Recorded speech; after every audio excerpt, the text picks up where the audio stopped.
Diba yun, hindi mo sila sumangan.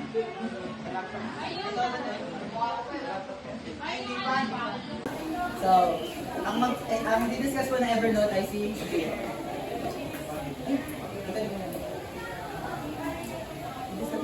So, any idea po patungkol sa Evernote? Sino po ba? Ano yung idea? Ano ba gamit po ba ito? Hindi mo wala mong maling sagot. Nakadownload na po ba sa inyo? Yes po. May idea ka? Sino mo may idea sa inyo?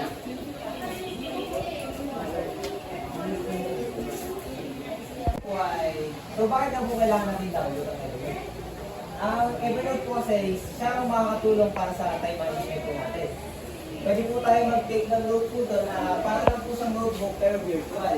Pwede din po tayo dito maglagay ng mga project natin na mga importante or kung yung mga gagamitin po natin mga activities. Sa Evernote po, dito po is magpapaalala sa inyo na meron kayong mga dapat gawin. Tapos kaya itutulong ko sa inyo kung paano ko gagamitin. Ito din yung itsura ng Evernote. So, yung download sa Google Play Store.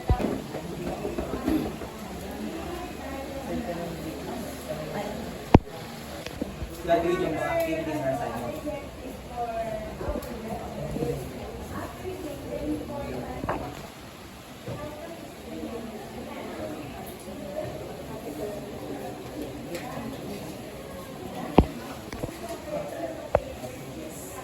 So ayan po, ito po yung Evernote guys. So ayan yung Evernote.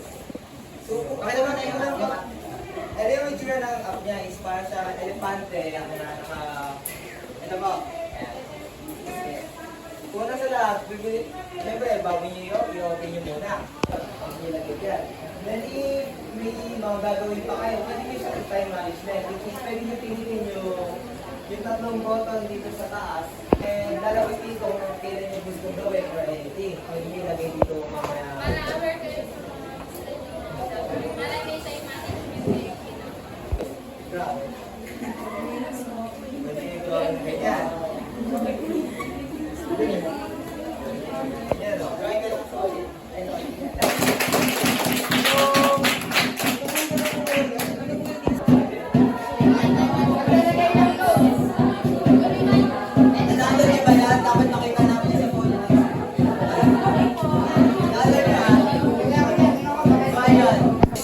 States of matter.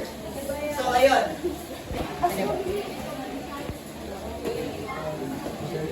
May gumagamit po ba? Dahil ang AI po ay isang tool. Pero dapat ang pinapatulis po natin, yung isip natin, pinapaan natin, dapat ang gumagaling yung isip natin, hindi po sila. Dapat gawin lang natin silang tool. Kaya bibigyan ko kayo ng way kung paano magamit yung ChatGPT na matulungan kayo. Hindi lang, may assignment, talagyan nyo yung assignment nyo, tapos kakapit-paste nyo, hindi nyo panala. So, dahil nga ang ChatGPT, prompt-based, yung sabihin ng prompt, divide nyo dun, kahit anong sabihin mo sa kanya, ano yung gagawin niya kung ano yung tanong mo. Parang yung sa normal lang na search engine, pag nag-search tayo sa Google, di ba? Kung anong gusto natin, yun yung lumalabas. Pero dito, mas sophisticated siya kasi parang tawag nyo lang, you are a Socratic. Ang sabihin ko kasi niyan, yung teacher po natin, ang style na pagtuturo ng mga teacher natin ay Socratic. Kaya, kung gusto natin maging parang ko din na teacher natin yung ChatGPT, yun may ilagay natin. So, ayun po din. Anong program na gusto mo na parang yung magiging turingan yung teacher and student. So, ayun.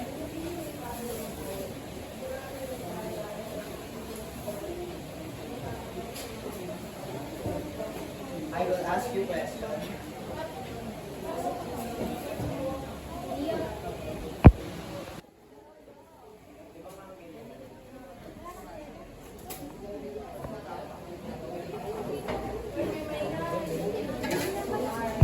I will ask a question. Keep your responses as short as possible. And try to ask me questions on my understanding rather than giving answer. So, yun po. Yan po ilalagay nyo.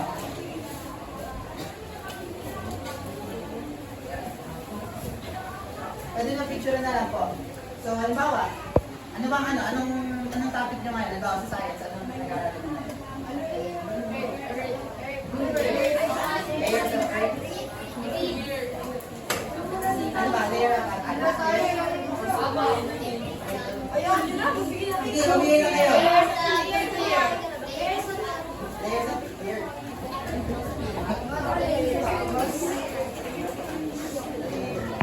What?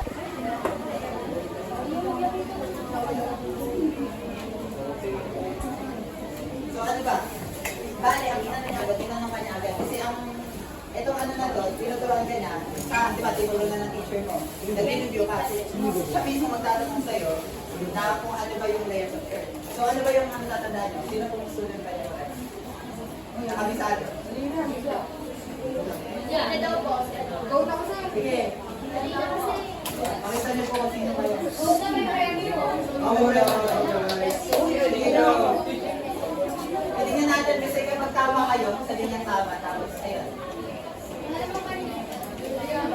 Layers of Earth. Ito siya. Lima ba? Oh no. Oh, may water inner pa.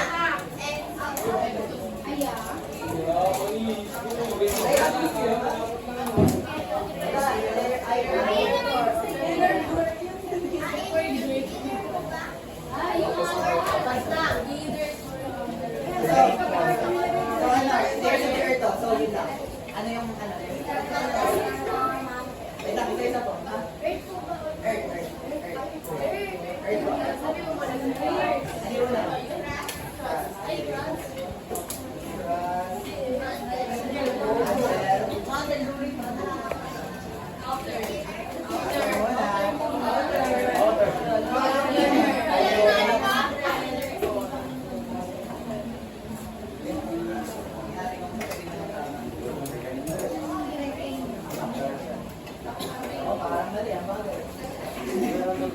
May na ng wifi. Ay, may na ng wifi. Sa topic na yun. Pero, pwede nyo rin gawin, halimbawa, yung sa kanina, di ba yung naging problema nila, mukha silang walang kaalam sa topic nila. Pag gagawa tayo ng report, dapat ang muna natin ginagawa ay topic outline. Alam niyo ba yung topic outline? Ay, sabihin lang nun, yun yung mga dapat nyo matakal sa, ano na yun, sa buong report nyo. Nag-report na po ba kayo? Yun. Di ba yung buong ano na yun, meron kayo sinusundan lagi na dapat masama sa report. So, pwede nyo itanong rin kayo sa GPT yun. Katulad kanina, ang ano nila, di ba? Sabihin mo lang, give me a topic outline. Or, diba mo sa kanila? States of matter. O, states of matter.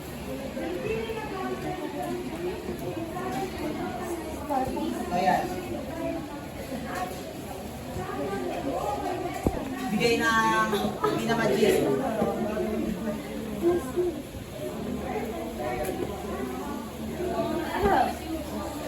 So, ayan, basta. Ano ba? Sige,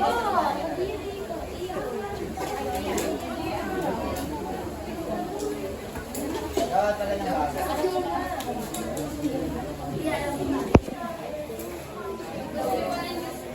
Mga nabigyan na kayo ng pagkain. Sabi natin topic outline. So sa mga ano po, habang tumataas po yung grade natin, kailangan nyo po itong malaman para po maano nyo tatlong states of matter nandyan. Kung ano yung gawin nila and examples. So ayun lang. Yan dapat susundan kapag may report. So try nyo to. Pag may report kayo next time, lagay nyo lang. Oh, sa Filipino, pwede rin natin siya. Sabihin nyo lang, can you translate it into Filipino. So next po. So Google po yung next.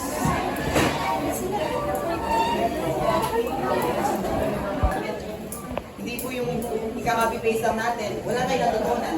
Pumasok pa kayo. Yeah, it's important na mag-ano tayo. Meron dapat tayo ano talaga sa sarili natin.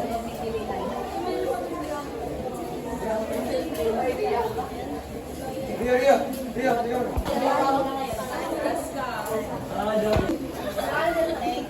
So di ba yung dahil po process po yung ginagawa gagawin namin, ang next step po, di ba dahil may topic outline na kayo sa report nyo, ang gagawin nyo naman, magsa-search na kayo sa Google.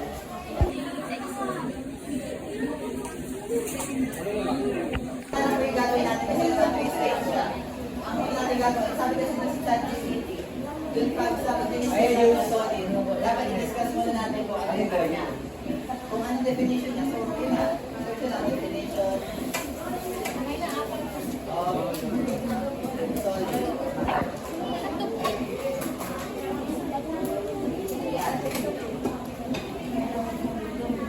Pag ganito, minsan yung mga first na ano, okay naman siya. Pero check nyo rin kasi minsan yung mga nasa una. Mas may okay pa na kami, ano pa kayo, naghanap pa kayo. Sa ibang, ano, slides. Tapos, next.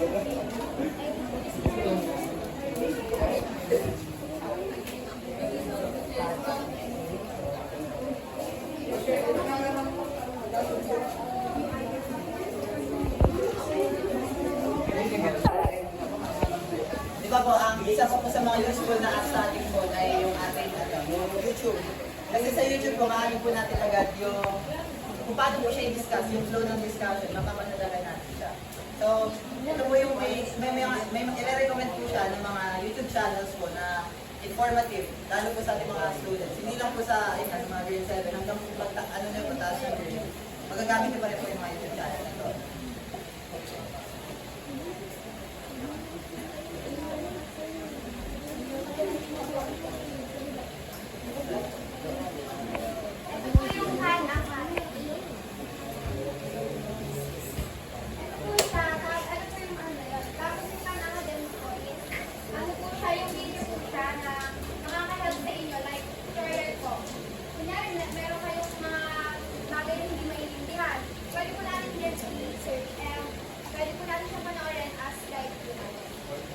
Halos lahat po ng topic eh, meron na sila. Ayan po, chemistry. So, ibig sabihin, pwede siguro natin i-search din dito sa Google. Yung, ano, matter. Ayan. Kasi ano, sa ibang channel kasi, hindi sila ganun kalalim yung tinuturo nila, yung mababa. Dapat, ano, sa pagre-report natin, dapat nga, maalam na tayo dun sa topic na yun na kaya mas better kung ituturo natin yung mas deeper na understanding. Yung channel na ito, natuturo nyo. Yung next.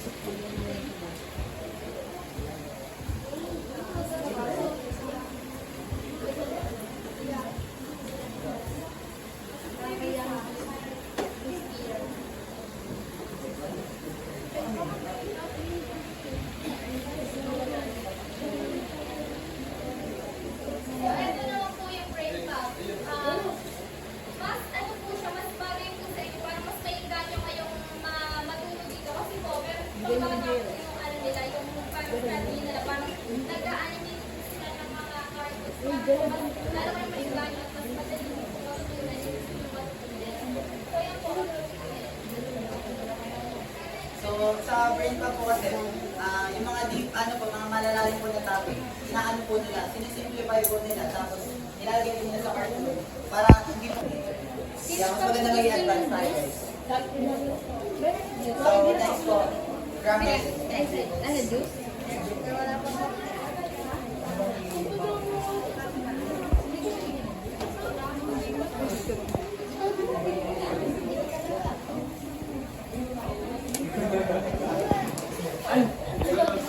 I-correction na po siya agad. Kaya makatulong po siya na po ano. And bakit? Lalo pag kausap yung teacher niyo, dapat formal, dapat tama yung grammar natin. So, good morning class. Ako po si Kuya Brent. So, ang topic natin ngayon is tungkol sa Grammarly. Grammarly, right? So, ano nga ba ang Grammarly, Kuya Brent? Ang Grammarly po ay isa siyang writing tool or writing tool assistant po na nag-check ng grammar natin, punctuation, tas spellings. Kuya Brent, paano po gagamitin yan? Paano natin yan? Ito, itong ano ko, itong copy ko dito. Ito yung ginawa ko sa ano. Pag di nyo masyadong alam kung paano mag-capitalize gano'n sa punctuation, gagawin tayo ni Grammarly kung paano i-correct yun. For example, ito, yung una natin, yan, hindi siya makakapitalize yung una natin. So, may base form siya. So, ang suggest ni Grammarly is gumamit tayo ng base form. Wala. Inano mo? PPT na maglagay ng comma doon para ma-separate. So, pipititin lang natin yung accept para maglagay ng comma. For example, ganito. Yeah, ano yung tatawag? Sino may alam sa'yo ng Oxford comma? Yan. Pwede ba yung Oxford ko? Yung sineseparate siya para mag-iba yung meaning. Tapos, doon. Kasi kapag pinagsama nyo ito, magkasama na yung liquid tapos gas. So kapag sineparate natin siya, ginamitan ng tamang punctuation, masiseparate siya. Yan. Tapos naman, very important, di ba mali? So sasuggest sa atin yung PPT na gumamit ng day. Okay? So i-accept lang natin. Yan, mababago na. Tapos sa understand, dapat naka-gerund siya para mag-agree sila. Bago yung wordings, mas matatama. Kasi bago paano yung function ng grammar. So ulitin ko po, yung grammar is tutulungan po tayo ito para ayusin po yung writing po natin. Sa spellings, punctuation, at ito po, marami po siyang function. Pwede nyo rin pong, pwede magbago ng code, for example.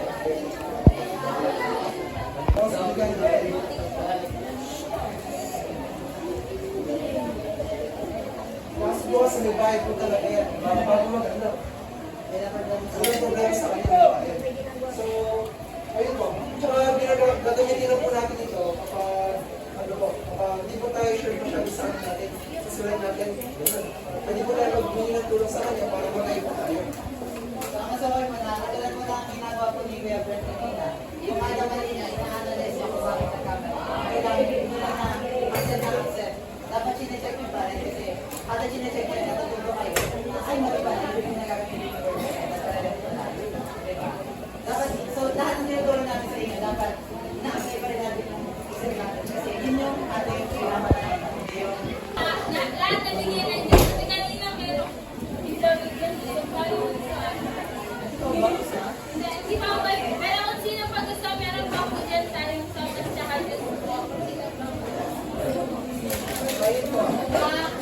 I'm looking forward po na lahat po kayo alam po yung Canva. Yung sino yung hindi alam or hindi familiar sa Canva. Ay, may dinidiscuss namin kung ano yung Canva at kung paano gumawa yung TV.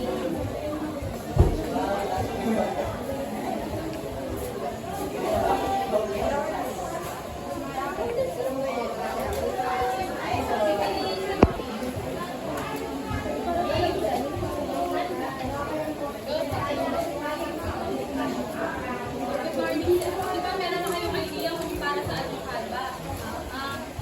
So ngayon, i-discuss ko kung paano nyo magagamit o paano nyo makakatulong sa pag-aaral natin. Tapos yung ang maganda sa Canva, kahit ano kaya. Hindi na kayo, kunyari, gagawa kayo ng PowerPoint, di ba? Mga high school tayo, mag-ano na tayo ng mga reporting. Siyempre, kailangan natin ng PowerPoint na para mag-paper tayo.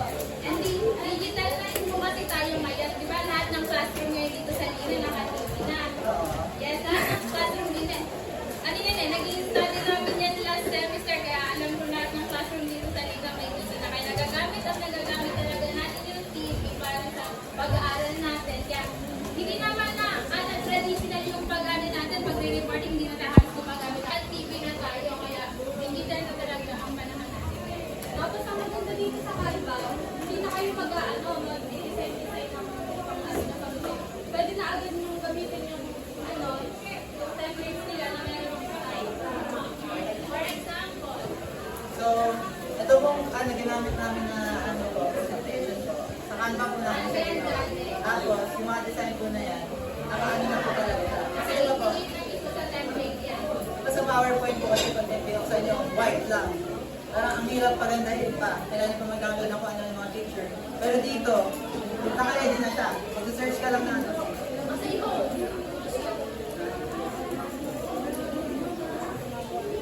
So, pwede kita search, then ita-type niyo kung ano yung PowerPoint. Yan.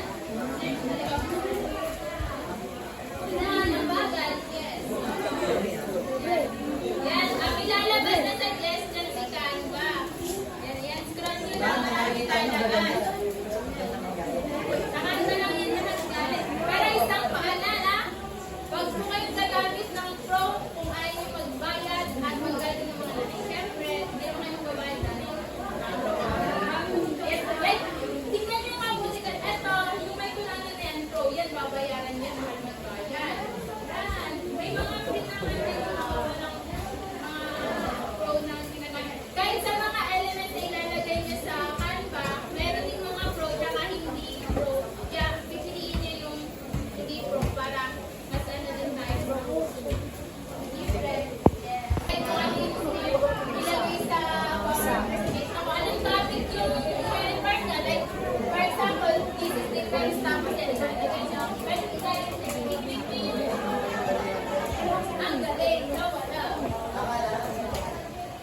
Ayan, yan yung ano niya, front page niya. Yan, intro. Kasi naman yung intro. Diba, nag-search kayo kanina. Diyan nyo ilalagay yung mga na-search nyo na. So, nalagay nyo na. Paano balik ang photo? Ayaw nyo. Ang ayaw niyo yung font, Ikaw na lang nakakabasa. hindi na nababasa ng lahat. Paano mo na, paano mo naging element? Sa element, may makikita kang element, pipindutin nyo lang, pipindutin nyo lang siya, then makakapagod na kayo ng side ng ano. Example of song. Money. Then may isasuggest din si Anon, si Canva, pero mga pro na hindi natin ito magagamit. Yan. Ang ilalagay natin dyan, Paano mo na siya? then, mag-share siya, i-save nyo muna yung presentation. Yan, share. Kung hindi yung share, may lalabas yan.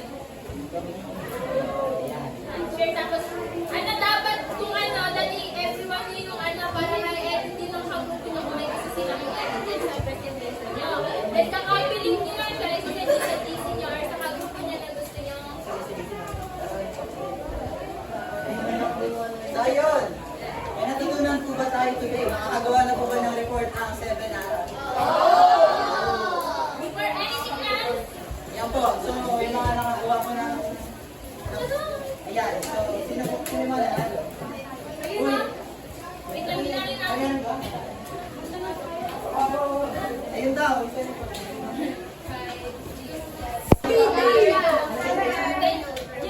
Bakit po?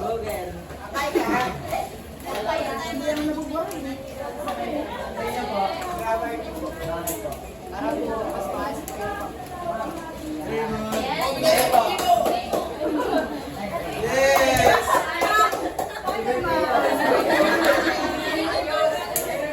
Ay, wait, yung kanina pala yung sa may energizer. Oh, sino yung magaling? Ng, ano, isang babae. Ay, si Ate Mami. And sa lalaki, nakariya si...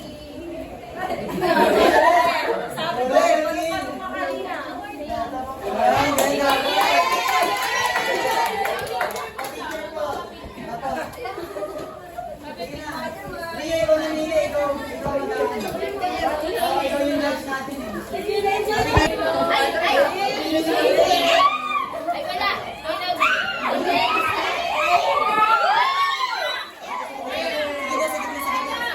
One, two, three. Sino yung mga sumunod? Giannis po. Kayo po ba? Ay,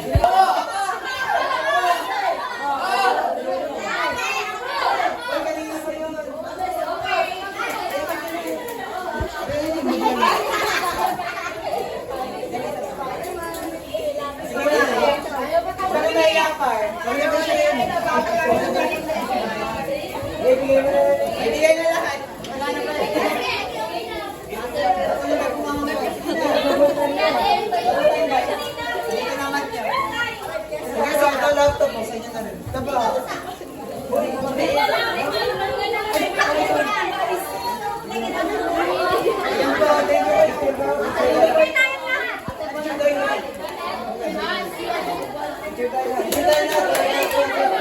Ayan po. Thank you. Ay, hindi ko pala parehas yun naman nung ano.